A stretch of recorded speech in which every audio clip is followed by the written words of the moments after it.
Ma question est simple. Cette grâce est-elle disponible pour tout le monde? Avez-vous entendu la question? C'est ici que tout s'aligne.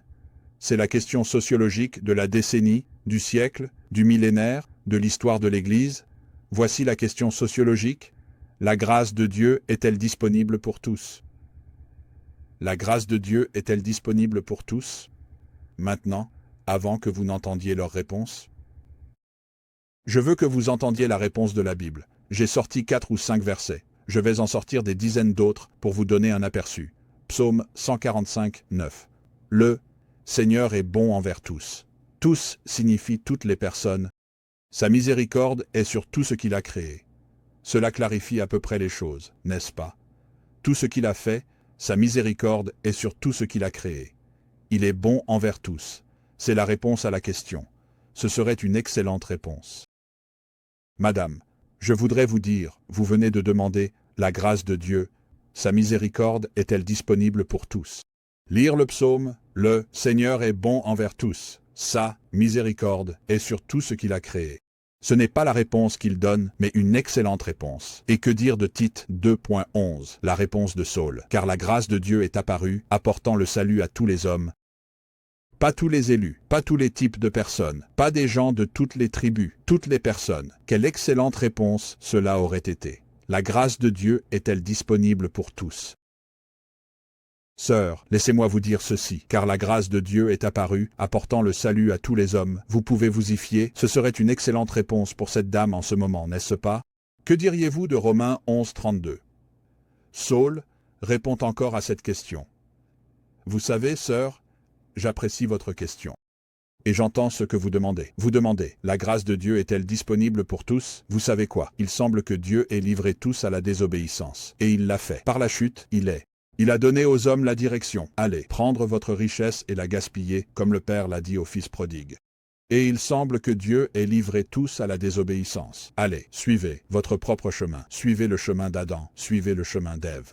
Suivez la péché de ce monde et livrez-les à la dépravation de leur cœur et à leur péché. Et il peut sembler donc que la grâce de Dieu ne couvre pas tout, la miséricorde de Dieu n'est pas disponible pour tous. Mais je veux que vous entendiez ce que Saul dit, car Dieu a livré tous, toute la désobéissance, afin qu'il puisse avoir pitié de tous. Cela aurait été une grande réponse, aussi, mais ce n'est pas la réponse qu'il donne. J'aurais aimé qu'il cite Jean, de Jean 12, 32. Et moi, quand je serai élevé de la terre, Jésus dit cela, au fait, j'attirerai tous les gens à moi. Alors, qui attirera-t-il à lui? J'attirerai tous les gens à moi. En d'autres termes, une fois que j'aurai accompli le plan rédempteur que Dieu m'a envoyé ici pour accomplir, et que j'aurai rassemblé mon reste d'Israël, les apôtres qui ont été choisis, mis à part pour cette noble cause d'apporter le message de salut au monde par l'inspiration, une fois que j'aurai accompli cela, une fois que je serai élevé de la terre, j'enverrai l'Évangile par mes apôtres choisis, afin d'attirer tous les gens à moi.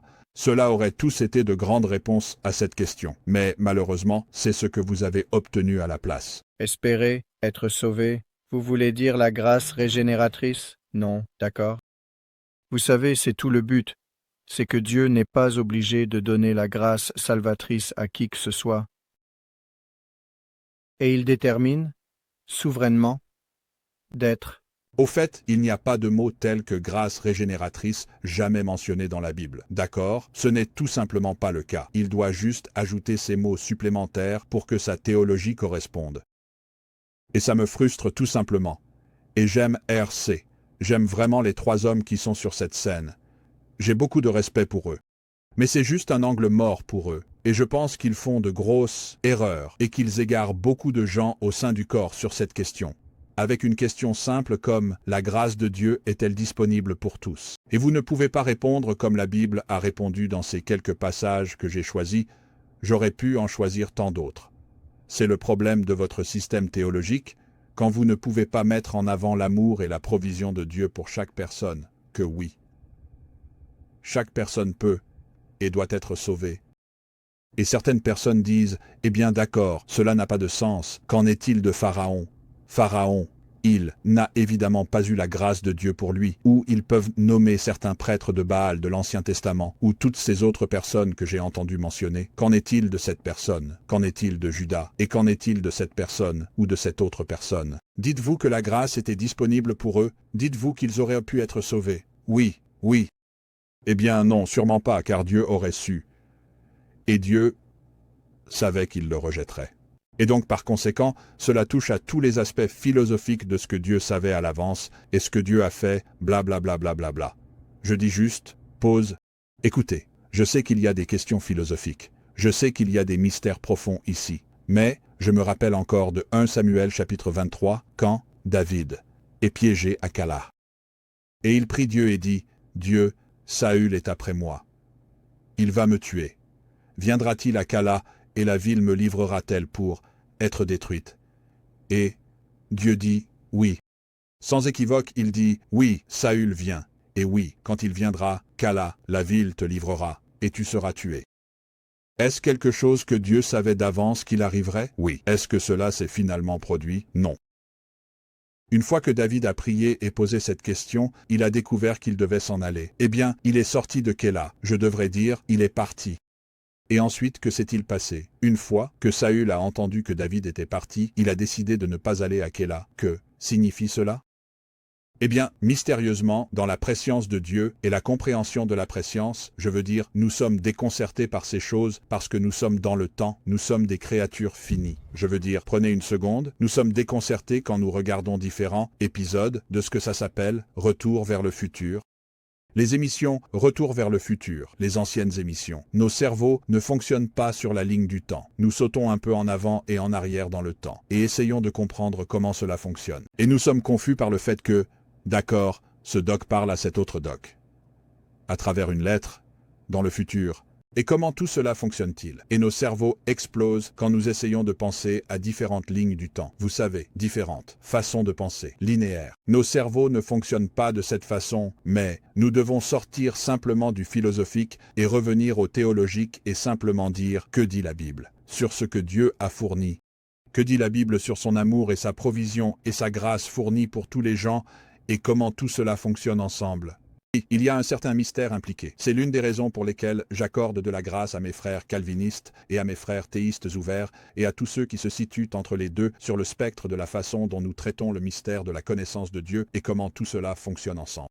Mais je pense que nous devons être très clairs sur ce que les Écritures disent concernant la responsabilité de l'homme de répondre dans le temps et l'espace à ce qu'il a fourni et que quiconque peut répondre parce que la grâce de Dieu a été fournie suffisamment à tous les gens afin que tous puissent être sauvés.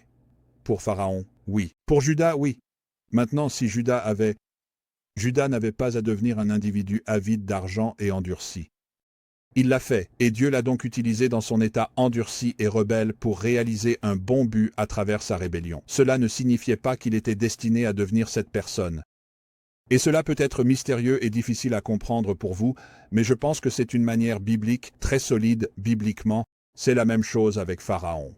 Vous dites, eh bien, d'accord, si Pharaon n'avait pas fait cela, et si Pharaon n'avait pas grandi pour devenir la personne qu'il est devenu, alors tout ce plan se serait effondré, et Dieu aurait été contrecarré, et tout ça. Eh bien, non, je ne pense pas que cela fonctionne de cette manière. Je pense que Dieu a la capacité de connaître et d'utiliser les gens dans leur rébellion pour ses desseins, mais cela ne signifie pas qu'il prédétermine ou nécessite leur choix pour réaliser ces choses. Et pour nous, comprendre cela, oui, c'est très difficile, mais je pense que nous devons rester bibliques et nous n'avons pas besoin de promouvoir une manière plus fataliste de comprendre dans laquelle les gens s'éloignent, comme cette pauvre dame pourrait le faire en s'éloignant en pensant qu'il existe de grands groupes de personnes qui n'ont jamais l'occasion de répondre à l'amour, à la bonté et à la grâce de Dieu. Je pense que Romains 1 élimine ces excuses. Je pense qu'il est très clair que Dieu s'est fait connaître, que toutes les personnes peuvent croire en la véracité de qui il est pour être sauvées, car Dieu a gracieusement fourni la révélation dont les gens ont besoin pour que tous puissent répondre à sa grâce, que la lumière de Dieu a été mise à la disposition de tous les hommes. Et donc, tous se tiennent sans excuse. Je ne peux pas penser à une meilleure excuse dans le monde que ce que l'enseignement calviniste propose. Pouvez-vous, Certaines personnes, en fait, une grande majorité, semblent naître dans une condition où elles ne peuvent pas aimer et accepter volontairement les choses de Dieu. Ils naissent haïs, en un sens, salvifiquement par leur Créateur. Ils ne sont pas aimés. Ils n'ont pas d'expiation. Ils n'ont pas les moyens de croire parce que, évidemment, la grâce et la foi n'ont pas été accordées ou données à chacun d'eux, ou la capacité de répondre à Dieu par des moyens efficaces n'a pas été donnée à chacun d'eux. Ainsi, certains d'entre eux naissent dans une condition où ils haïssent Dieu et ne peuvent rien faire. Et pourtant, ils sont responsables, même s'ils ne peuvent pas répondre. Ils sont tenus coupables des péchés de leurs arrière-grands-parents au lieu de leurs propres décisions, et ils passeront l'éternité séparés de Dieu, dans un endroit appelé enfer, pour des raisons échappant à leur contrôle. Je ne vois pas comment ce n'est pas une excuse parfaite pour l'incrédulité. Je suis né incapable de croire. Quelle meilleure excuse y a-t-il pour une personne que de dire que je suis né, créé par mon Créateur, incapable de croire, et jamais donné les moyens ou l'opportunité de le faire? Je ne peux pas penser à une meilleure excuse que cela. C'est exactement ce que le calvinisme enseigne finalement, et cela doit être rejeté fermement.